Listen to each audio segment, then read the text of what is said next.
ഈശോയിലേറ്റസ്റ്റ് എന്ന് പറഞ്ഞ പോലെ ഇന്നത്തെ സുവിശേഷത്തിലെ യോഹന്നാൻ സ്ലീഹ അറിയിച്ച സുവിശേഷം 10-ാം അധ്യായം 1 മുതൽ 6 വരെയുള്ള വചനങ്ങളാണ് നമ്മൾ വായിച്ചു കേട്ടത്. ഇവിടെ നമ്മൾ ഇപ്രകാരം വായിക്കുകയാണ്: നല്ല ഇടയനായി ഈശോ തന്നെ കുറിച്ചും തന്റെ അജഗണങ്ങളെ കുറിച്ചുള്ള ഒരു റിലേഷനെ കുറിച്ച് പറയുകയാണ്.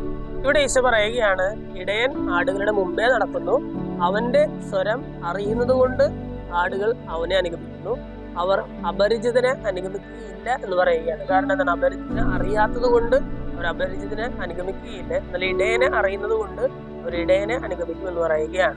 നമ്മൾ ഇന്നത്തെ സുവിശേഷ ഭാഗം വായിച്ചു കഴിയുമ്പോൾ നമ്മുടെ എല്ലാവരുടെയും ഇടയനായ ഈശോയെ എനിക്ക് എന്തുമാത്രം അറിയാം എന്നാണ് നമ്മൾ ചിന്തിക്കുന്നത്. ഈശോയുമായിട്ട് എനിക്ക് എത്രമാത്രം ഒരു റിലേഷൻ, ഒരു ബന്ധമുണ്ട്.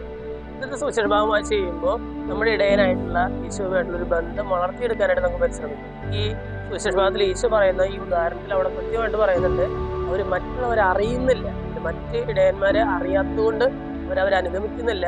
നല്ല ഇടയനായ എന്നെ അറിയുന്നതുകൊണ്ട് അവരെല്ലാം ഈ ഇടയനെ അനുഗമിക്കും എന്ന് ഈശോ പറയുകയാണ്. നമ്മൾ ഇന്നത്തെ വചനഭാഗം കേട്ട് കഴിയുമ്പോൾ നമ്മുടെ ഇടയനായ ഈശോനെ അറിഞ്ഞ് അവനെ അനുഗമിക്കാനുള്ള ഒരു കൃപയായിട്ട് നമുക്ക് പ്രാർത്ഥിക്കാം. ദൈവം എല്ലാവരെയും സമൃദ്ധമായിട്ട്